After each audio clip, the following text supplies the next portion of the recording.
Foz de Lumbier es el desfiladero más espectacular de Navarra, excavado con la paciencia de millones de años por el Irati, el tercer río navarro más caudaloso. Fue declarado reserva natural en 1987 a fin de preservar su flora y la gran colonia de aves rapaces que anidan en sus paredes de piedra calcárea. La parte central de la Foz de Lumbier tiene más de 1,5 kilómetros de ancho y las paredes llegan a alcanzar unos 150 metros de altura. Por este territorio circulaba el tren que unía Pamplona, la capital navarra, y la población de Sangüesa. Fue el primer tren eléctrico de todo el Estado español. Se puso en marcha en 1911 y circuló hasta 1955. La espesa vegetación convive con la belleza áspera de la roca. Este espacio natural de la Sierra del Eire es un regalo para la vista y también para el oído, porque se puede oír el murmullo de las aves que sobrevuelan una y otra vez el desfiladero como si lo vigilaran celosamente. El buitre leonado ejerce aquí su soberanía indiscutible. Cerca de una cincuentena de parejas han hecho de este paraje su lugar de residencia. Muy cerca, la Foz de Benassa, más desconocida y estrecha, es también muy impresionante. Llegamos a Burgui, en la entrada del Valle de Roncal. Es un pueblo de gran tradición almadiera. Por muchos ríos de los Pirineos, los almadieros transportaban maderas aguas abajo hasta las ciudades. Sin embargo, hacia los años 60 del siglo pasado, este oficio pirenaico se perdió definitivamente.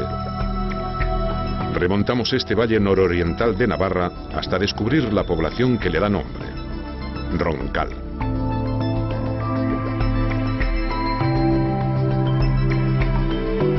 La iglesia de estilo gótico tardío dedicada a San Esteban domina el pueblo, donde nació y está enterrado el tenor Julián Gayarre, una figura mundial de la lírica del siglo XIX que falleció en 1890.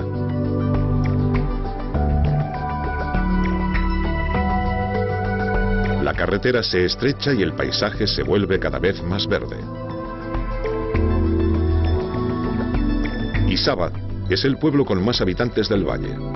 Tiene muchas casas señoriales y una iglesia dedicada a San Cipriano, que había sido una fortaleza. El pueblo, tal vez porque está cercano a la frontera, tiene un cierto aire afrancesado. La explotación forestal y la ganadería siguen siendo el medio de vida para muchos habitantes de estas tierras. Pero en los últimos años, el turismo se ha convertido también en una fuente importante de ingresos para el Valle de Roncal. Atraídos por unas tradiciones ancestrales que aquí todavía perviven, por una gastronomía sabrosa y sobre todo por la posibilidad de disfrutar de la naturaleza en estado puro, los visitantes se multiplican.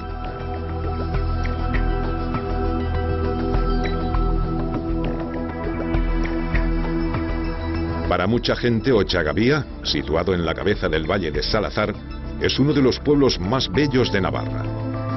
Además de la arquitectura típicamente pirenaica, con casas de piedra con tejados muy inclinados a 2 o 4 aguas, el pueblo conserva también un importante legado medieval.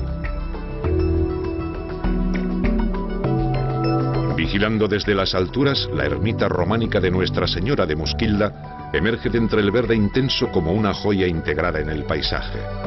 Como en muchos de estos templos, la leyenda asegura que su historia empezó cuando un pastor encontró en la montaña la imagen de una virgen. Históricamente, estos terrenos de pasto han sido compartidos por ganaderos navarros y franceses, pero a veces se han producido terribles enfrentamientos como el que en el siglo XIV causó más de 300 muertos. El puerto de Hernaz es el paso fronterizo navarro de mayor altura. Se conoce también como Piedra de San Martín, porque en este puerto se fijó una pequeña piedra dedicada a este santo que simboliza la unión entre las dos vertientes.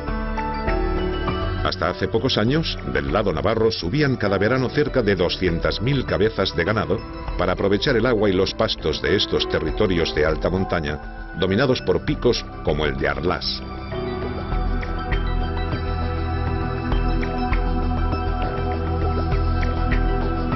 Desde la cumbre del Arlás se tiene una buena vista de uno de los paisajes más curiosos de los Pirineos, el macizo de Larra. Es una enorme zona kárstica que el agua ha erosionado formando gran cantidad de grietas y simas. En invierno se convierte en un terreno lleno de peligros, porque la nieve cubre los huecos y los hace invisibles. Bajo esta especie de queso gruyère natural se esconden maravillas como la cima de San Martín, una de las más profundas del mundo, que se adentra 1,5 kilómetros en la tierra. Estas montañas, con el pico Auñamendi al frente, son casi el último paisaje de alta montaña de los Pirineos. Todavía queda un buen trozo de cordillera hasta llegar al océano, y terrenos abruptos donde la nieve hace siempre acto de presencia en invierno, pero poco a poco los Pirineos van perdiendo altura. Muy cerca del macizo de Larra, en el lado francés, la naturaleza nos reserva una nueva sorpresa. La erosión del agua ha hecho otro trabajo prodigioso: las gargantas de Caqueta, uno de los rincones más salvajes de todos los Pirineos. Es un desfiladero de unos cuantos centenares de metros que cautiva a quien se le acerca. Pocos kilómetros más allá, después de disfrutar de todos los tonos posibles de verde, llegamos a otra garganta espectacular, la de Olzarte. Poco a poco, el paisaje se va cerrando. El puente colgante de Olzarte es una atracción única. Se construyó en 1920 para poder sacar la madera del bosque sin tener que dar rodeos. Hoy es un magnífico reclamo turístico. Solo tiene un pequeño inconveniente: no es demasiado recomendable para quien tenga vértigo. Volvemos a territorio navarro por el pueblo de Larraún, a menudo lugar de paso de los peregrinos del Camino de Santiago. Durante mucho tiempo, la iglesia sirvió de albergue para acogerlos. A estos centros de acogida se les llamaba hospitales y se encontraban diseminados por todos los Pirineos.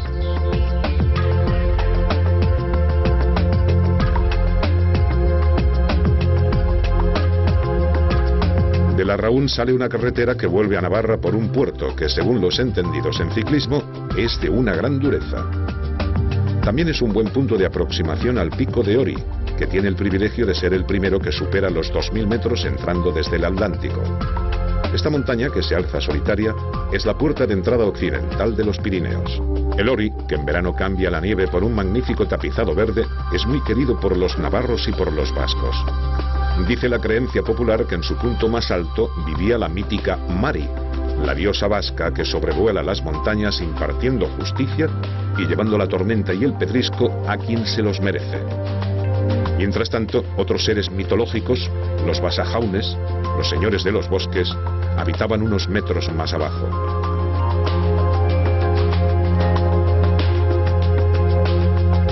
Un viejo refrán de la gente de estas tierras dice que el pájaro del Ori es feliz en el Ori.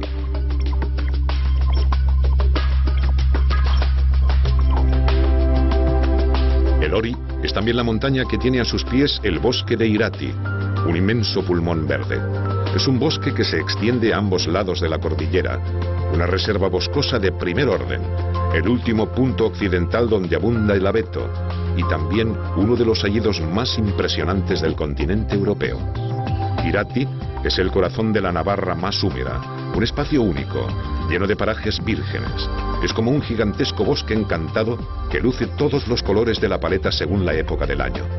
Visitar la selva de Irati es como hacer marcha atrás en el tiempo y descubrir cómo eran los bosques pirenaicos antes de que las talas masivas cambiaran la fisonomía de muchos de ellos. Desde el aire se contempla una frondosidad compacta, prácticamente impenetrable. Tomamos altura para alcanzar la cima del Okabe, que conserva en su falda restos de monumentos funerarios prehistóricos que han contribuido a engrosar la mitología popular de la zona. Desde la cresta y la cima, las vistas de Irati siguen siendo colosales.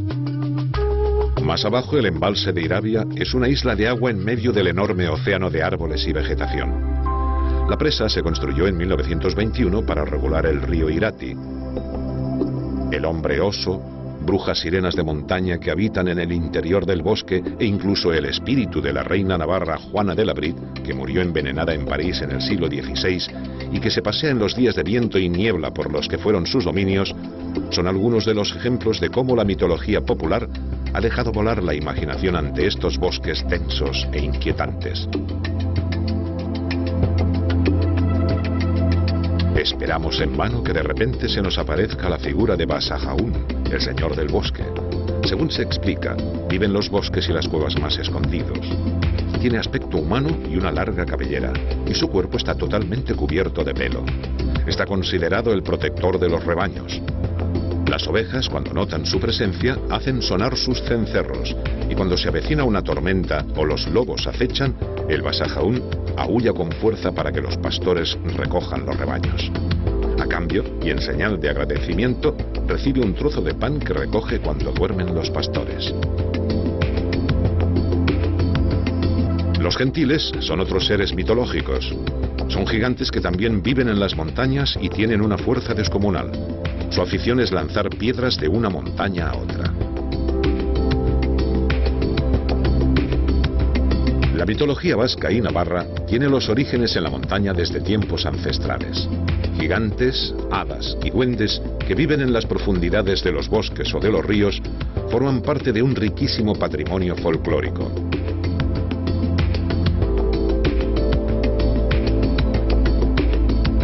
Llegamos ahora a un lugar también mítico, pero que ha vivido episodios de la historia navarra muy reales: la Colegiata de Roncesvalles. Se construyó en el siglo XIII para dar cobijo y atender espiritualmente a la gran cantidad de peregrinos que cruzaban por este punto los Pirineos camino de Santiago de Compostela. La Colegiata es un bello conjunto gótico de inspiración francesa. Fue consagrada en tiempos de uno de los reyes navarros más importantes, Sancho el Fuerte, que está enterrado aquí. Desde siempre, Roncesvalles ha sido lugar de paso obligatorio para entrar en la península ibérica. Por Roncesvalles entraron sucesivamente los celtas, los bárbaros o los godos. Y también las tropas del emperador Carlomagno, que en estos parajes sufrieron una gran derrota en la mítica batalla de Roncesvalles. Su ejército volvía de Zaragoza y fue víctima de una emboscada, según parece de tribus vascas y tal vez con connivencia musulmana. Se desconoce el lugar exacto donde tuvo lugar la batalla, pero lo cierto es que una gran cantidad de soldados de Carlomagno perdió la vida. Entre ellos su sobrino, el mítico guerrero Rolando, cuya vida y muerte inspiraron la canción de Rolando, seguramente la canción de gesta medieval más popular de Francia.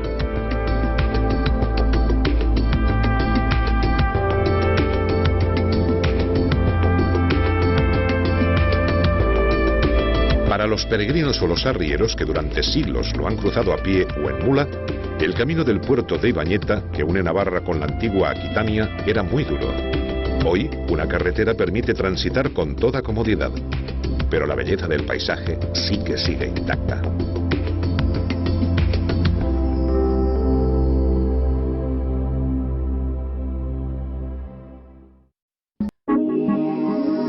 Mauleón es una bonita villa situada en el País Vasco francés. El castillo que domina la población es incluso más antiguo que esta. Es una magnífica muestra de arquitectura medieval militar y en sus inicios era la residencia de los vizcondes de Zuberoa. Mauleón es la capital de la antigua provincia vasca de Zuberoa, hoy integrada en el departamento francés de los Pirineos Atlánticos. Es el más pequeño de los 7 territorios vascos que algunos denominan como Euskal Herria. En Mauleón y sus alrededores, el francés es la lengua oficial, aunque mucha gente habla el gascón, y también la variante dialectal del euskera de la comarca. Mauleón es una villa señorial, con diversas casas-palacio construidas durante la Edad Media. Desde tiempos antiguos, ha sido también un importante centro de producción de alpargatas, un calzado de lona y suela de esparto que parece ser originario de los Pirineos. Llegamos a Ostabat, un pueblecito que durante muchos siglos era punto de encuentro de las diferentes rutas que seguían los peregrinos que hacían el camino de Santiago por Francia. Aquí descansaban durante 2 o 3 días. Ostabat disponía de un albergue y una capilla románica donde atender a los peregrinos, que después emprendían la dura y peligrosa subida de la cordillera pirenaica para llegar a Roncesvalles.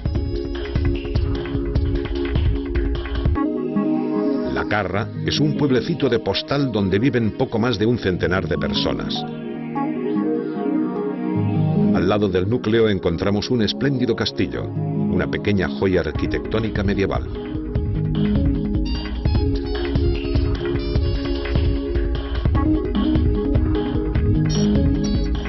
Navarra fue, junto con el Reino de Aragón y los condados catalanes, uno de los núcleos pirenaicos donde resistió el cristianismo ante la dominación islámica de la península ibérica. En el 810, Navarra se libera definitivamente del dominio del Imperio carolingio y se convierte en un reino independiente. Durante un par de siglos, el reino navarro vivirá una etapa esplendorosa con la anexión de numerosos territorios, incluidas tierras aragonesas. Más tarde, el reino entrará en declive a medida que los reinos de Castilla y Aragón ganan poder y territorios. Tras la muerte sin descendencia de Sancho VII el Fuerte en 1234, los reyes de Navarra serán de procedencia francesa durante casi 3 siglos. En 1512, después de largos conflictos armados y gracias al matrimonio de Fernando el Católico con Germana de Foix, la parte sur del reino se incorporará a la corona de Aragón. La parte norte, la Baja Navarra, quedará como reino independiente hasta que tiempo después será anexionada a Francia.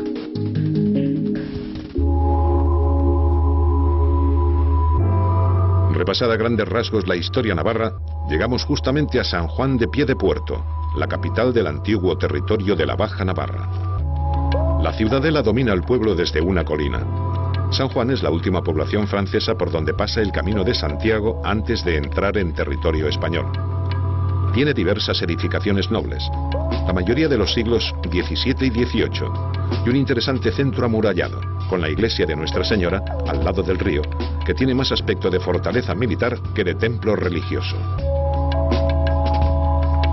Fuera del barrio antiguo destaca la ermita de Santa Eulalia.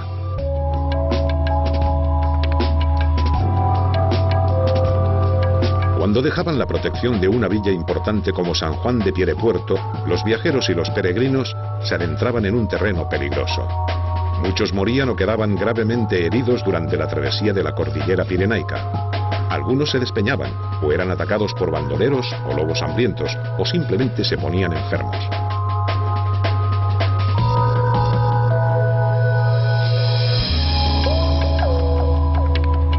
Por ello, adentrarse en las montañas no era muy recomendable. Se acostumbraba a organizar grandes grupos dirigidos por guías, excepto si los viajeros conocían muy bien el territorio o eran muy osados y decidían arriesgarse.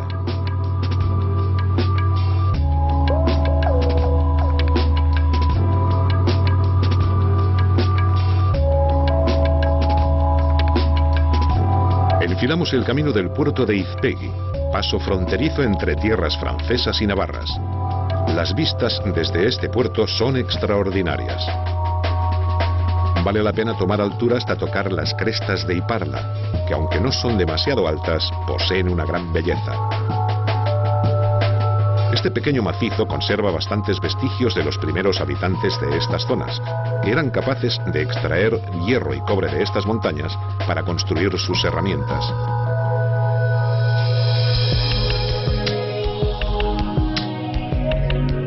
La altura de los Pirineos ha disminuido mucho. A partir de aquí, los 1000 metros son ya un objetivo inalcanzable para estas montañas, que compensan la falta de altura con un paisaje magnífico. Un pico accesible es el Arzamendi, que es un gran mirador. En días muy claros casi se distingue el mar, un mar que hace unos 400 kilómetros que no vemos y que ya empezamos a oler. Un rápido descenso nos lleva hasta Camboles-Vans, famoso por sus aguas termales. En esta localidad falleció en 1909 el famoso compositor Isaac Albéniz. Curiosamente, había nacido 49 años antes justo en la otra punta de los Pirineos, en Camprodón, casi el extremo más oriental de la cordillera. Sobrevolamos la región francesa de Labord, una de las 3 que componen Iparralde, que es como se llama en euskera el País Vasco francés, un territorio donde el verde predomina, donde el agua abunda y donde la presencia del hombre encaja armoniosamente con el paisaje.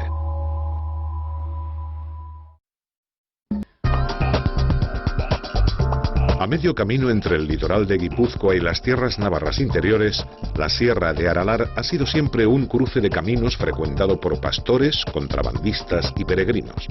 En la sierra destaca el monasterio de San Miguel. El santuario se construyó sobre un primitivo templo prerrománico del siglo IX, en el mismo lugar donde, según afirma la leyenda, se apareció el arcángel San Miguel. Una tercera parte de la Sierra de Aralar pertenece a Guipúzcoa y el resto a Navarra. Nos acercamos al Chindoki, el pico más atractivo de este parque natural y una de las montañas vascas más conocidas. Es un enorme monolito rocoso que atrae las miradas desde kilómetros de distancia. Aunque no es muy alto, es un pico frecuentado por muchos montañeros que al conquistarlo pueden comprobar con sus propios ojos por qué se le llama Balcón de Guipúzcoa. El hombre ha habitado estas tierras desde tiempos muy remotos. Los monumentos megalíticos como dólmenes y menires que se encuentran en la Sierra de Aralar son un magnífico testimonio de la prehistoria vasca. Hoy, más de 5.000 años después, el hombre deja otros signos de su presencia en la montaña.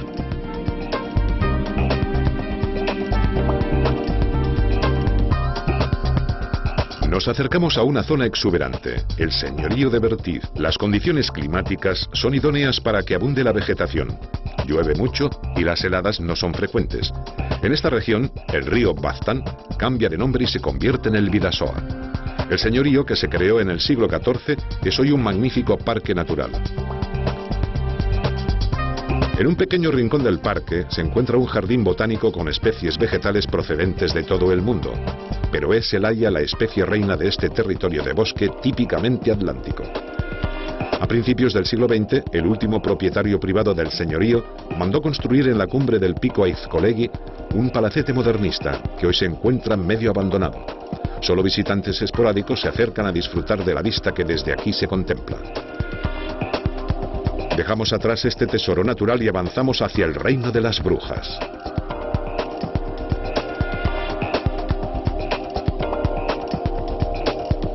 El pueblo de Zugarramurdi se hizo muy popular porque, según se cuenta, en unas cuevas de su término se celebraban aquelarres. No se sabe realmente si había brujas, pero lo cierto es que en 1610 la Inquisición arrestó a 40 mujeres del pueblo, de las cuales 12 fueron quemadas en la hoguera acusadas de brujería. Llegamos a Sara, un bonito pueblo donde abundan los caseríos, las tradicionales construcciones rurales de las tierras vascas que aparecen a finales del siglo XV y se diseminan por todo el país. Muy cerca, en el puerto de San Ignacio, se puede tomar un pequeño tren turístico inaugurado en 1923 y que sube hasta el pico Larrún. A los pies de esta montaña encontramos un cromlech, un monumento funerario prehistórico formado por un círculo de piedras clavadas en el suelo, dentro del que se enterraba a los muertos. Desde el aire se distingue la curiosa y perfecta silueta de estos restos megalíticos. El tren continúa voluntarioso su ascenso a 8 kilómetros por hora. Montar en él es como retroceder en el tiempo y olvidarse de que ya existen los trenes de alta velocidad. El tren llega hasta la cumbre del Larrún, el primero o el último pico importante de los Pirineos, según desde donde se mire. El Larrún es una montaña con historia, lugar de paso estratégico de las tropas francesas de Napoleón y también de las inglesas del Duque de Wellington durante la Guerra de la Independencia.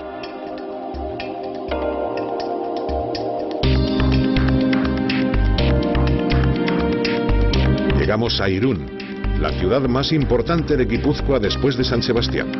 Su historia se remonta a la época de los romanos y hoy es, junto con la Junquera, el paso fronterizo más importante de los Pirineos. En esta importante ciudad desemboca el río Bidasoa, frontera natural entre tierras francesas y vascas. En la isla de los Faisanes, un islote fluvial que curiosamente pertenece 6 meses a Francia y 6 meses a España, se firmó en 1659 el Tratado de los Pirineos. Un monolito conmemora este acuerdo.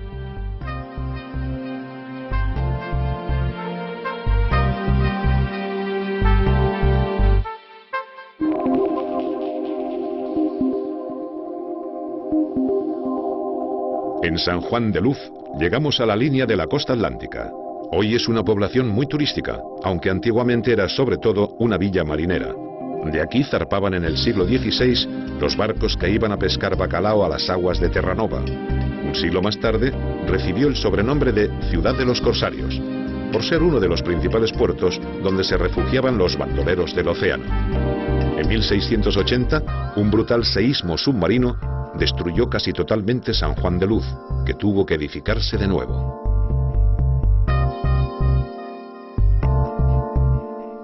Recorriendo la costa llegamos de nuevo a territorio vasco. Hondarribia es el punto final de la travesía integral de los Pirineos. Es una ciudad con mucho encanto, llena de lugares bonitos. Por ejemplo, el santuario de la Virgen Negra de Guadalupe, la patrona de Hondarribia, que domina la ciudad desde una posición de privilegio, el monte Jaizkibel. O el fuerte semienterrado de Guadalupe, que nos recuerda que desde épocas medievales esta era una villa estratégica y muy militarizada. El castillo de Carlos V y la iglesia parroquial de Santa María de la Asunción y del Manzano, en el núcleo antiguo, son otros puntos de interés. La costa de Hondarribia marca el punto más occidental de la cordillera. Estamos a más de 400 kilómetros del punto más oriental, el Cabo de Creus. Finalmente los Pirineos se inclinan, se rinden y se sumergen en las aguas atlánticas, como si después de haberse alzado majestuosos hasta tocar las nubes, ahora solo quisieran reposar plácidamente en el fondo del océano.